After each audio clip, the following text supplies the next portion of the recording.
तो बच्चों हम बात कर रहे थे एग्जाम्पल नंबर 4 पे। एग्जाम्पल नंबर 4 में एक सेट है 1 2 3 और उसके ऊपर एक रिलेशन डिफाइन है जिसमें आर्डर पेयर 1 1 2 2 3 3 1 2 और 2 3 है। हमको प्रूव करना है बच्चों कि ये रिलेशन रिफ्लेक्सिव तो होगा लेकिन ना तो सिमेट्रिक है और ना ही ट्रांजिटिव है। ठीक है बच्चों, तो देखते हैं इसके सॉल्यूशन को। बच्चों सबसे पहले बताओ रिफ्लेक्सिव के लिए क्या होता है कि कोई भी रिलेशन तभी रिफ्लेक्सिव होगा जब उसमें का हर एक एलिमेंट खुद से रिलेट कर जाए। ठीक बच्चों, हर एक एलिमेंट खुद से रिलेट कर जाए, मतलब ए में जो एलिमेंट 1 है वो 1 से रिलेट करे 1 1 है, 2 से रिलेट करे 2 2 भी है, 3 से रिलेट करे 3 3 भी है। इसका मतलब ये तो देखने से लग रहा है कि आर क्या है आपका रिफ्लेक्सिव है। क्या लिखोगे? सिंस 1 1 2 2 3 3 ये तीनों कहां पे हैं? रिलेशन में है। अगर ऐसा है इसका मतलब हमारा रिलेशन क्या है? R is reflexive. ठीक है बच्चों, आर क्या है हमारा? रिफ्लेक्सिव है। तो पहला तो ऐसे प्रूफ हो गया। सिमेट्रिक के लिए देखा जाए क्या ये सिमेट्रिक होगा? सिमेट्रिक के लिए बच्चों हम क्या जानते हैं कि अगर ए बी रिलेशन में तो बी ए भी होना चाहिए। जरा ध्यान से देखो कि 1 2 तो रिलेशन में है। ठीक बच्चों, 1 2 रिलेशन में है लेकिन क्या 2 1 भी रिलेशन में है? क्या इसका उल्टा 2 1 भी रिलेशन में है? तो आप देखो ध्यान से 2 1 रिलेशन में नहीं है। 1 2 है लेकिन 2 1 नहीं है। आप इसको भी देख सकते हो कि 2 3 रिलेशन में है, 2 3 रिलेशन में है लेकिन 3 2 भी रिलेशन में नहीं है। अगर 3 2 भी रिलेशन में नहीं है इसका मतलब रिलेशन हमारा सिमेट्रिक नहीं है। R is not symmetric. ठीक बच्चों, आर इज नॉट सिमेट्रिक, तो आर हमारा सिमेट्रिक नहीं है। ठीक बच्चों, ट्रांजिटिव चेक करते हैं क्या ये ट्रांजिटिव है। तो ट्रांजिटिव के लिए क्या होना चाहिए बच्चों? ए बी और बी सी लेके चलेंगे और ऐसे चेक करेंगे। ठीक, मान लो बच्चों मैंने 1 2 उठाया तो 1 2 के साथ क्या क्या बन सकता है? 2 2 बन सकता है। ठीक, 2 2 बन सकता है। 1 2 के साथ एक और बनेगा 2 और 3, 2 और 3, 1 2 के साथ 2 2 बनेगा और 2 और 3। बच्चों ध्यान से देखो 2 से 2 चला गया 1 2, मतलब 1 2 तो है। ठीक, यहां पे देखो बच्चों 2 से 2 जाएगा और 1 3 आएगा। क्या आएगा? 1 3। क्या 1 3 रिलेशन में है? 1 3 रिलेशन में है? कहीं दिख रहा है 1 3 रिलेशन में नहीं है। इसका मतलब 1 3 रिलेशन में नहीं है। अगर 1 3 रिलेशन में है, देखो ध्यान से ए बी रिलेशन में है, बी सी भी रिलेशन में है लेकिन हमारा ए सी रिलेशन में नहीं है। ए सी हमारा रिलेशन में नहीं है। इसका मतलब हमारा आर क्या होगा? R is not transitive. R is not transitive. ठीक बच्चों, तो ये हमें प्रूव करना था कि ये रिलेशन रिफ्लेक्सिव तो है। ठीक बच्चों, लेकिन न तो सिमेट्रिक है और न ही ट्रांजिटिव है। तो इजीली प्रूफ हो गया। ठीक, रिफ्लेक्सिव होगा क्योंकि सभी रिलेशन खुद सेट कर रहे हैं, सभी एलिमेंट खुद से सेट कर रहे हैं। 1 1 से सेट कर रहा है, 2 2 से और 3 3 से। लेकिन बच्चों सिमेट्रिक में ध्यान से देखो कि आपका 1 2 है लेकिन 2 1 नहीं है, 2 3 है लेकिन 3 2 नहीं है, तो सिमेट्रिक नहीं होगा। ट्रांजिटिव में मैंने क्या किया? आर्डर पेयर ढूंढा। इस आर्डर पेयर में देखो 2 से 2 गया 1 3 रिलेशन में नहीं है। इसका मतलब आर हमारा ट्रांजिटिव भी नहीं है। ठीक बच्चों, चलते हैं नेक्स्ट एग्जांपल, एग्जांपल नंबर 5। ठीक बच्चों, एग्जांपल नंबर 5। तो एग्जांपल नंबर 5 क्या होता है? एग्जांपल नंबर 5 बच्चों इसमें एक रिलेशन डिफाइन है R from Z to Z. एक रिलेशन डिफाइन है R from Z to Z जहां जेड है सेट ऑफ इंटीजर। जेड क्या है?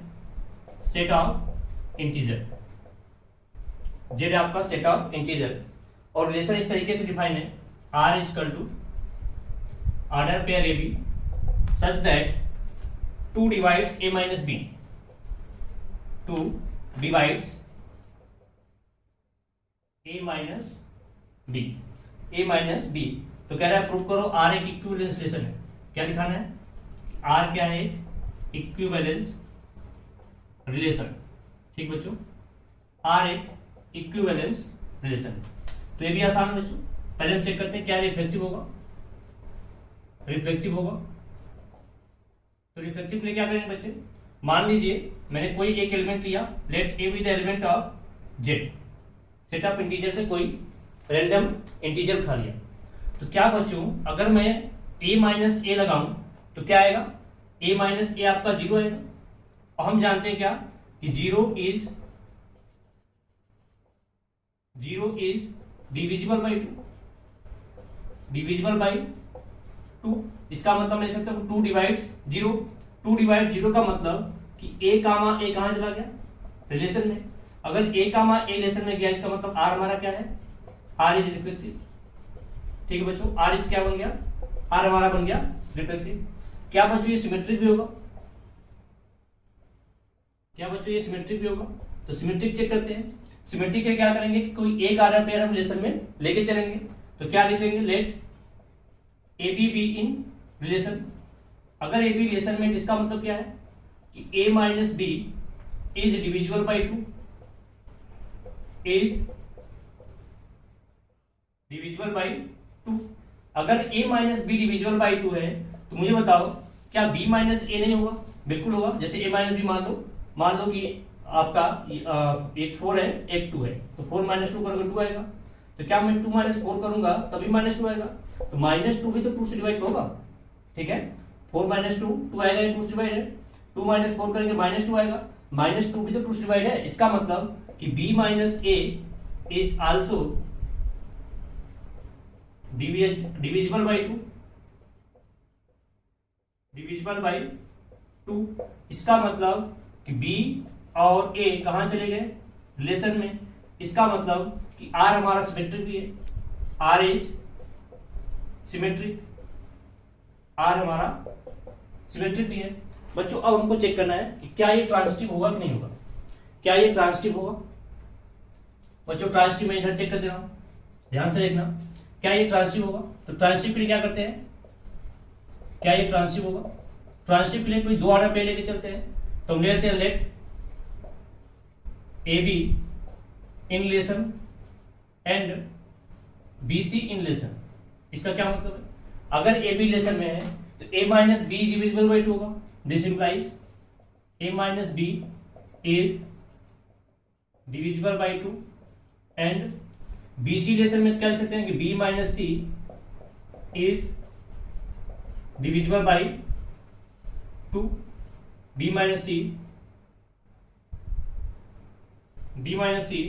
Is divisible by 2। इसका मतलब बच्चों अगर ध्यान से देखो, मैं ये लिख सकता हूं, ध्यान देना कि अगर कोई दो नंबर 2 से कट रहा है तो उसका सम भी कटेगा। जैसे मैं बोलूं कि 4 और 6 2 से कट रहे हैं, 4 और 6 आपका 2 से कट रहे हैं, तो क्या मैं 4 प्लस 6 करूंगा, क्या 2 से ही कटेंगे? बिल्कुल कटेंगे। तो मैं ये करने वाला हूं कि a minus b plus b minus c लिखूं। तो मैंने क्या किया कि ये भी नंबर 2 से कट रहा था, ये भी नंबर 2 से कट रहा था, उन दोनों को उठा के ऐड कर दिया, तो ये भी क्या होगा, is divisible by 2, is divisible by 2। इसका मतलब बच्चों देखो b से b कैंसिल आउट हुआ। इसका मतलब बच्चों आएगा कि a minus C is also divisible by 2, divisible by 2। अगर a माइनस सी भी 2 से डिविजिबल है तो इसका मतलब कि a माइनस सी कहां चला गया, रिलेशन में। अगर a माइनस सी रिलेशन में चला गया बच्चों तो फिर इसका मतलब r क्या आपका, r is transitive, r is transitive. ठीक बच्चों, r हमारा क्या बन गया, ट्रांजिटिव बन गया। ठीक, ध्यान समझ में आया बच्चों। मैंने क्या कहा कि पहले रिफ्लेक्सिव चेक करते हैं, उसके लिए कोई एक एलिमेंट इंटीजर्स उठाया तो उन अगर सेम एलिमेंट है तो सेम एलिमेंट का डिफरेंस कितना आएगा, 0 0 2 से डिविजिबल होता है, 0 2 से डिविजिबल। इसका मतलब a और a कहां चले गए, रिलेशन में, तो r रिफ्लेक्सिव हो गया। सिमेट्रिक के लिए मैंने कहा कि कोई एक आधा पेयर हम रिलेशन में लेके चलेंगे। ए बी को मान लिया रिलेशन में है, तो अगर ए बी रिलेशन में तो रिलेशन के डिफिनेशन को सेटिस्फाई करेगा। 2 डिवाइड से माइनस बी, इसका मतलब ये होता है कि a minus B divisible by 2, तो a minus B divisible by 2। तो अगर मैं उल्टा लिखूं तब भी डिविजिबल होगा, तो इसका मतलब बी ए चला गया रिलेशन में। फिर हमको ट्रांजिटिव चेक करना है। ट्रांजिटिव पे क्या करेंगे बच्चों कि कोई दो ऑर्डर पेयर लेके चलेंगे, कोई दो ऑर्डर पेयर लेके चलेंगे कि रिलेशन में है, जैसे ए बी और बी सी। तो अगर ए बी रिलेशन में तो a minus B divisible by 2 होगा, बी सी रिलेशन में तो b minus C divisible by 2 होगा। मैंने क्या कहा बच्चों कि अगर दो नंबर 2 से कट रहे हैं तो उनका सम भी 2 से कटेगा, तो उस केस में मैंने दोनों को उठा के ऐड कर दिया, तो a minus C divisible by 2। इस केस में a माइनस सी कहां चला गया, रिलेशन में। इसका मतलब रिलेशन कैसा है, ट्रांजिटिव है, रिलेशन हमारा ट्रांजिटिव है। तो अब बच्चों हम इक्वेशन नंबर 1 2 एंड 3 क्या लिख सकते हैं बच्चों, from 1 2 and 3, from 1 2 and 3 we conclude that R is an equivalence relation। R हमारा कैसा है, एक इक्विवेलेंस रिलेशन। ठीक बच्चों, इस तरीके से हम ये प्रूव कर पाए कि आर हमारा क्या है, इक्विवेलेंस रिलेशन है। ठीक बच्चों, एग्जांपल नंबर 5 भी